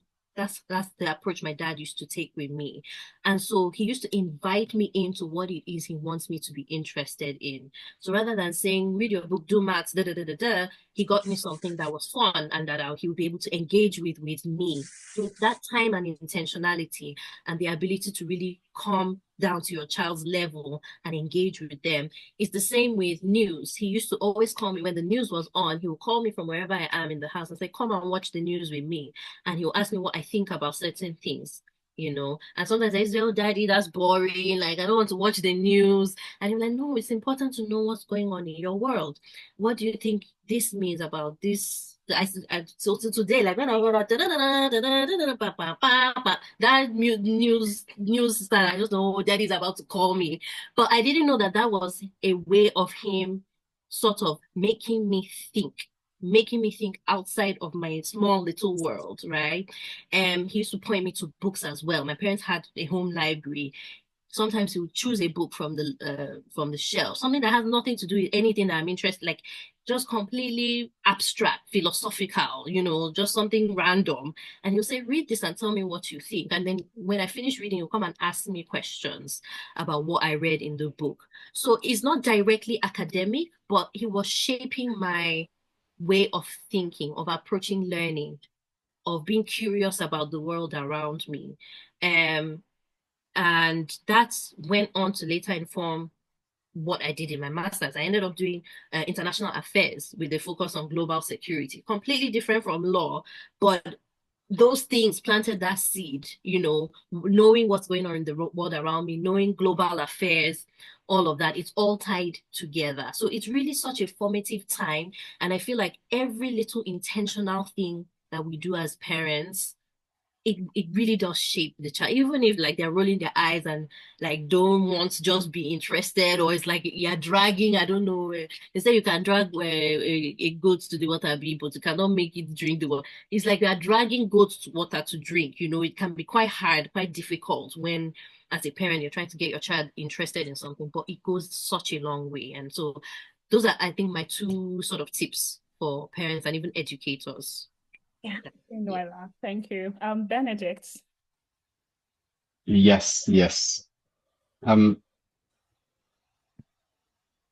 has spoken so gracefully. Like there's so much that's actually unpacked. I mean, like I don't think there's even any better way to actually put it, right? Like you just like the labeling itself was one of the major things that actually hits, right? It's the fact that again, teachers in that particular sense, and again, the one best things I believe Ada did actually was explain that every single part of things we're explaining here is out of respect and out of the love we have for our teachers, right? Because they have not taught us this particular point in time. So there's no disrespect whatsoever. So certain times when teachers say certain things to kids, right? If you don't get that, it actually gets to them, right? That whole trying to make the child a tough child or trying to give them tough skin or all of that, right? These people have fragile hearts. They're usually just navigating they're literally just figuring it out, right? And that particular moment, right, is just a lot on them. You actually need to give them that moment of grace, as even Jane had mentioned earlier. Like you give, like even them giving themselves the grace itself, but then you give them grace and understand that they are having to like learn. There was something I shared a while back, right? And I was making reference to it.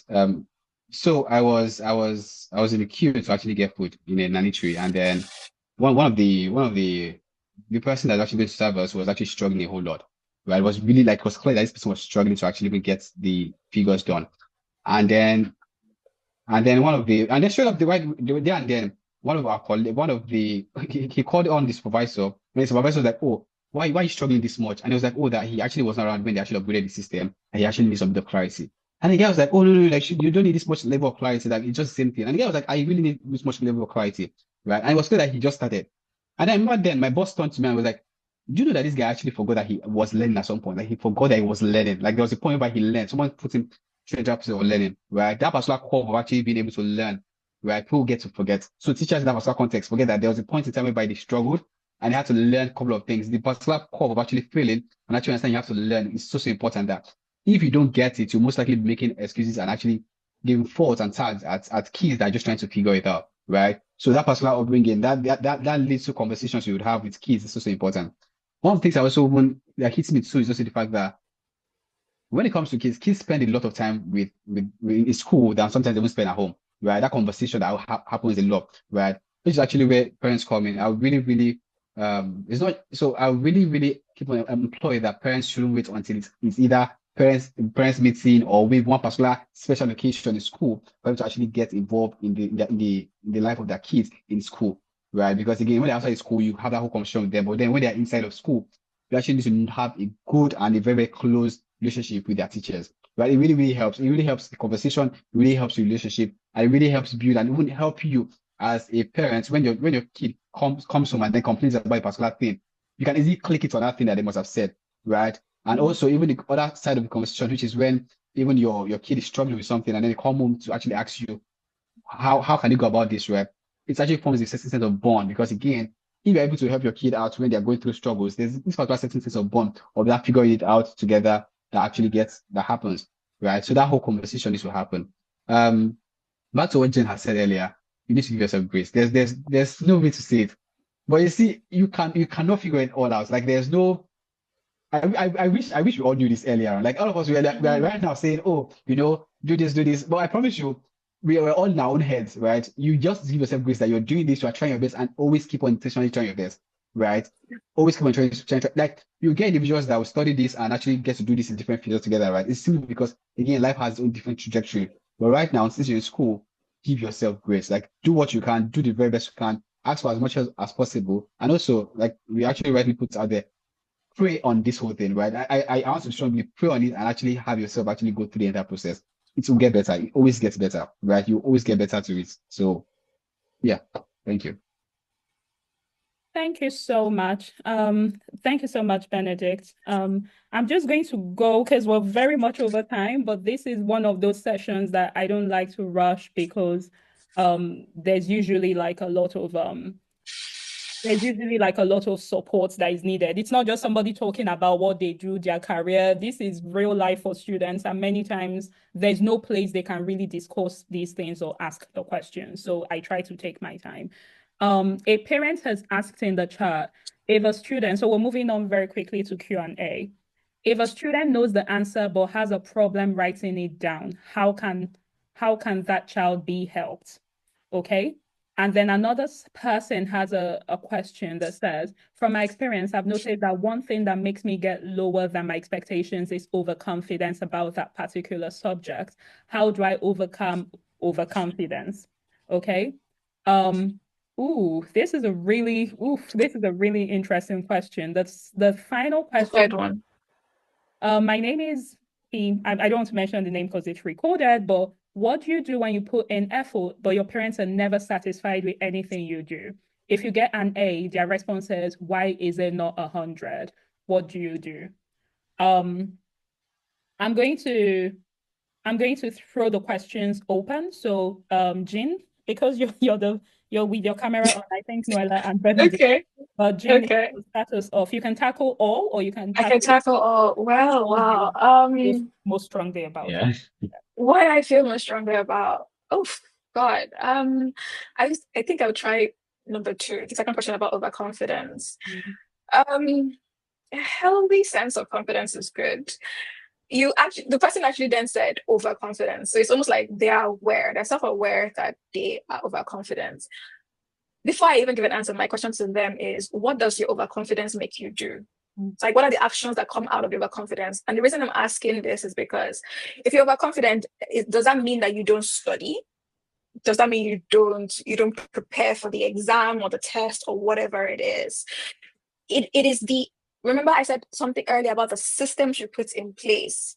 So yes, there's an overconfidence, but what does that affect? It is affecting something. The issue about the grade is not the overconfidence. It is the actions that the overconfidence produces. So you need to look back at your systems. Do you study? Do you not study when you feel like, oh, I know the subjects matter? So then you need to correct that. You need to then ensure that you study if you know you're going for an exam or a test. Is it that you do your assignment at the last minute, thereby not giving you time? So that means you rush. So if that is as a result of your overconfidence, then you need to correct your system. So my only suggestion, and I'll leave it open to Noella and Benedict, is fix your systems. Look inward. If you're aware that you're overconfident, look at the systems or the way you do things that your overconfidence affects, and then correct those systems. Study when you need to study. Give yourself time. Wake up in the morning to do your to focus on whatever you're struggling with. But you do need to build systems, so much so that even overconfidence cannot override your systems. Yeah, that would be my answer. I love that. That's really important. Benedict? Yes. But she actually just answered it. Like, your answer is so apt. Like, answer is so correct. Like, it's spot on, actually. There's a time whereby I believe I cannot feel geography.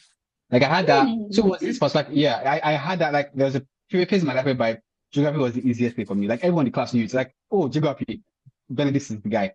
I remember that I took that sense of having it all figured out, and then I'm finding for every single time it test comes on, is I have a 9 or a 10 because it was graded over 10, right? And it was so effortless for me. And then the exam came, and I was like, nah, because we already have another subject happening like 2 days after. I was just going to not going to study geography. I was just going to focus on that particular subject. Oh boy, did I learn! Oof. The A had been bragging, saw a C, and it was so heartbreaking because I was like, there's no way, like nobody could believe that I had a C. It was just the fact that I felt that I had figured it all out, right? I felt that there was no way I could ever, nothing wrong could ever come out of me of geography, basically. Like, I was always going to pass geography. But I think that single moment changed the entire narrative of what now becomes of whatever case it is, right? You actually need to go back and study. Like, rightly, what you also said is, what exactly comes up on the other side of the overconfidence? Like, what comes out? Right? Because the idea is, yeah, like, even if you say overconfidence and then there's no positive result out of it, it means there's something off with it, right? It's always the aspect of there's something positive in it. Then you say, okay, yes, I'm actually doing something really good. So you actually need to check in, and also, basically, you always have to study. There's always going to be that learning curve. There's never a point whereby you have overlearned, right? There's always something new to look at. There's always something new to research on. So always keep on studying, really. There was the first question that you asked. I missed it. I don't know if you could put the first question. I missed it. And he says, I think the parent is a he. If a student knows the answer, but they have a problem writing it down, how can the child be helped? So growing up, especially with this secondary school, I was really a shy kid. Like, I was really a shy kid. I don't know how to explain it to anyone, but I was really, really sort of shy kid, right? And most times questions would be asked, and it would just, like, I had the answer, but because of how shy I am, I would always pass the answer on to someone else. Right? I always had just like, oh, don't worry, I'll usually pass the answer to someone or just whisper it, rather than even say it out loud. Like, I was really, really shy and timid. And I remember that for every time they want to give grace, we want to give remarks to who actually answered the question. They always give remarks to people random. I didn't feel that because it came like a norm for me, right? But I feel that even as a parent, you most likely would notice this from your kids at home, right?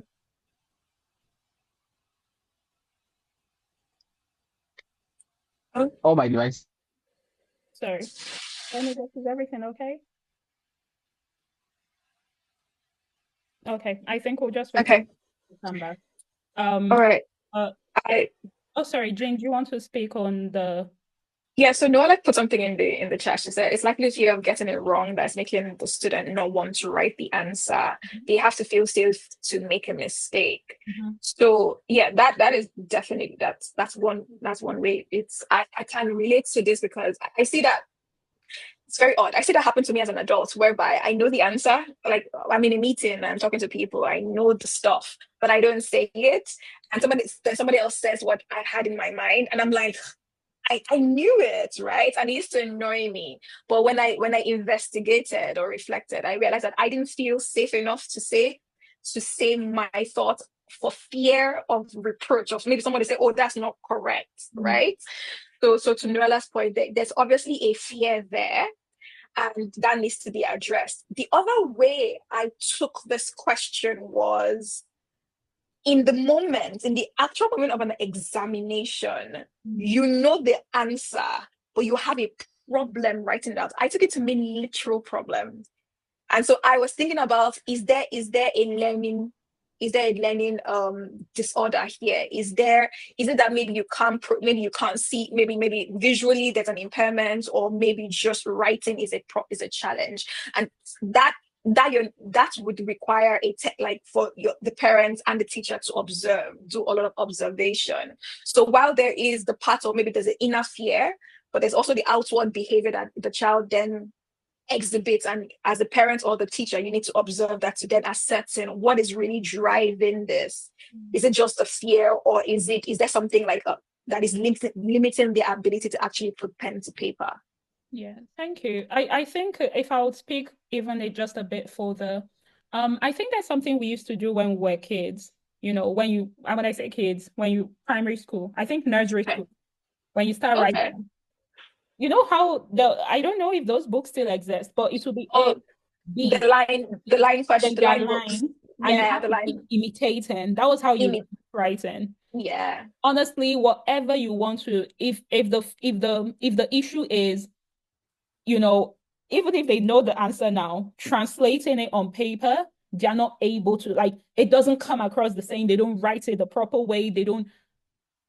You don't win points for what you have in your head, right? Yes. And I'll just say this, and again, it goes to our system of education. When I left Nigeria the very first time, that was when Noella and I met, I would get we were graded not just on what we wrote on paper, but also how we participated in class. Yes. I'll get very good grades for what I wrote on paper. Class participation, very bad. And I'll be like, it's not about showing off, I know it. But the thing is, I did not realize that just as important as being able to write is also being able to express what you've written, defend your answer.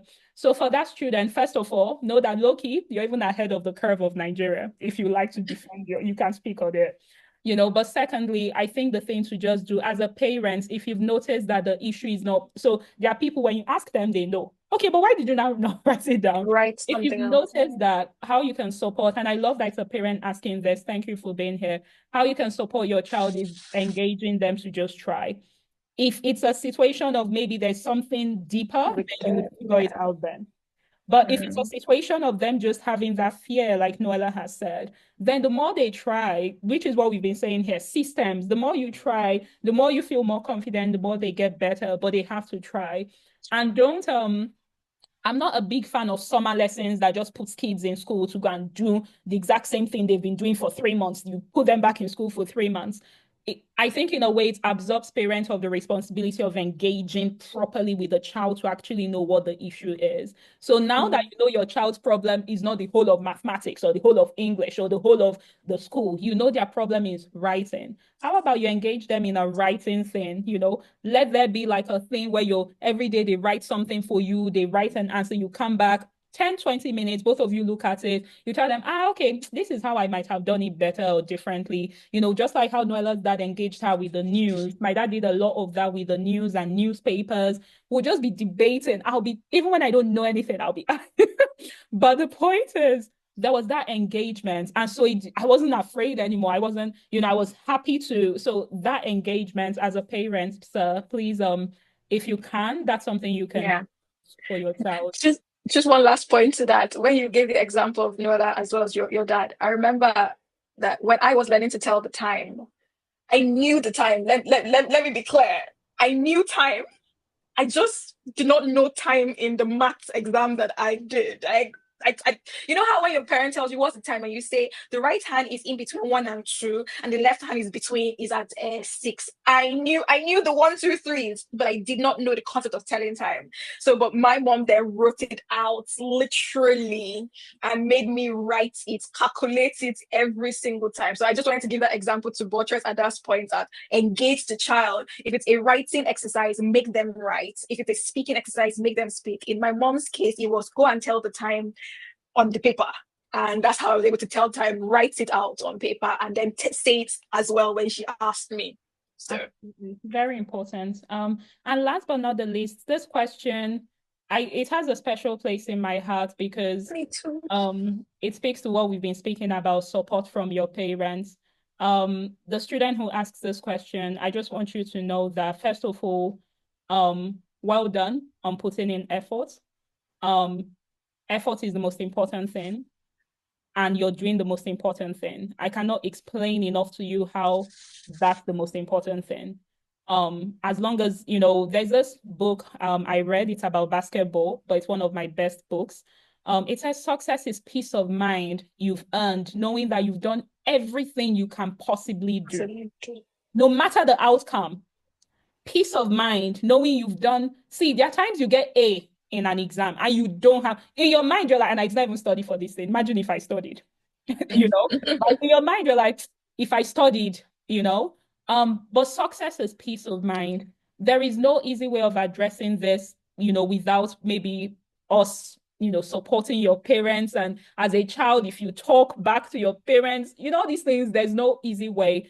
I want you to have at the back of your mind that the thing you're doing, which is putting in effort, is the most important thing, okay? In real life, that's what's going to count. As long as you keep showing up, you keep putting in effort, you keep working hard, that's what counts.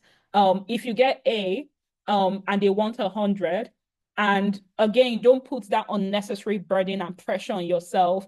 Again, just keep doing your best. That requires that peace of mind. And remember that grades, please attend other sessions with JuCE that have nothing to do with grades. Grades are not, that this hyper fixation we have in Nigeria on grades, it's not the most important thing. You have a long and beautiful life ahead of you. So try music, try sports, go to the drama club, try drama. Maybe you're bad at it, you're like, oh, I cannot be an actor. But the point is, try other things that make you excited. Don't be hyper fixated on your grades. And if your parents talk down to you or anything, there's nothing I can tell you that will make it better other than to know in your heart. And as kids, there are things that my dad used to say that about, just look at him. So my mom said, you just said your own, I'll go and do the one.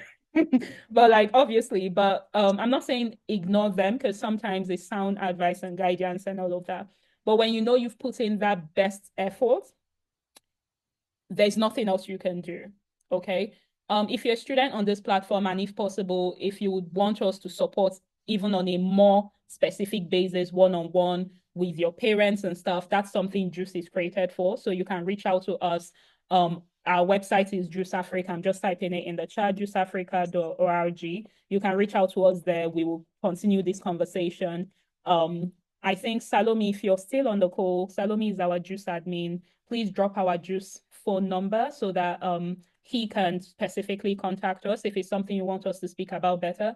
But I want you to know that the most important thing you're doing is putting in effort and trying your best. And that's more than good enough. And that's what counts in life. And please explore, have a beautiful life that is not only about your grades. Have a life that is exciting, where you do a bit of music and you've tried running and you've tried this. And because honestly, also, if you're looking for opportunities even outside of Nigeria, all these, did you have 50 A1s is good, but that's not the only thing they look at. There are many smart people in the world. And sometimes if all you do is grades and there's nothing else going on in your life, they don't really see you as exciting or interesting. So what I would say is just keep putting in good efforts, Noel, I don't know if you want to speak on this as a parent. I can, and please ignore my baby's snoring in the background, you can hear. But I wanted to just speak to that point as well, to Ademola's question, and just say, just know at the back of your mind that your parents are proud of you, even if they don't express it. I think that's just what I wanted to say. just keep reminding yourself, my parents are proud of me. And they may not say it verbally now. They're saying that because they just want you to do really well and keep striving for the best. But it will show at a point how proud of you they are. That's just what I want to say. My dad that I mentioned earlier, he's a man of few words. He's not the most expressive person. You could be doing really well, and my mom will be the one that, oh my God, da, da, da, da, she's really, really expressive. Well, my dad may say 2 words. Oh, that's great, but you will see his pride in something that he does. You will see it in, for instance, the example I gave of how he has a collection of stuff I wrote from 6 years old. It's all compiled. If I ask him where is that folder now, document, he will show me. He knows exactly where he is, or how he carefully kept all my results, carefully filed them, kept everything, So I could see how proud of me from little things that proud of me he was from little things that he did. You may not see it now. You may think that, your parents are displeased or you can never do enough for them, because they don't express it. Just keep doing what you're doing. At some point, you will see that affirmation. You will see that, you'll see that they really do care about you and they really are proud of what you're doing right now. So that's just what I wanted to add. Just keep, like Ada said, keep keep getting your A's, keep doing your work, and don't feel down about the fact that it feels like it's never enough. Just keep going. Thank you so much, Noella.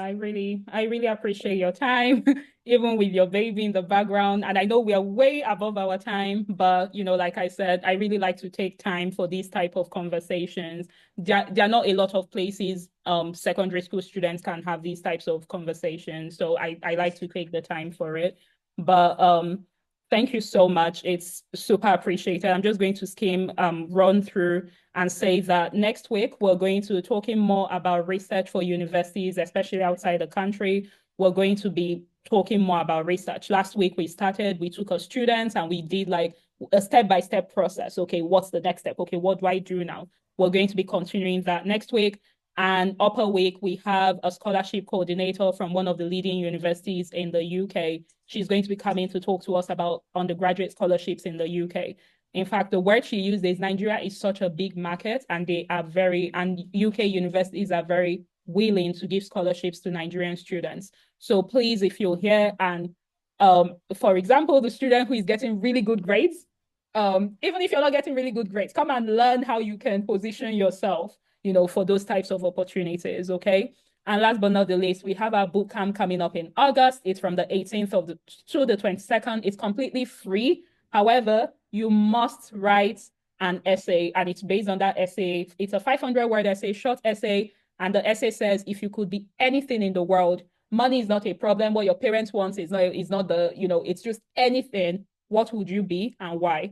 Please let me just take this opportunity to say that I've seen responses that are 2 words. I know we said 500 words or less, but 2 words will not cut it.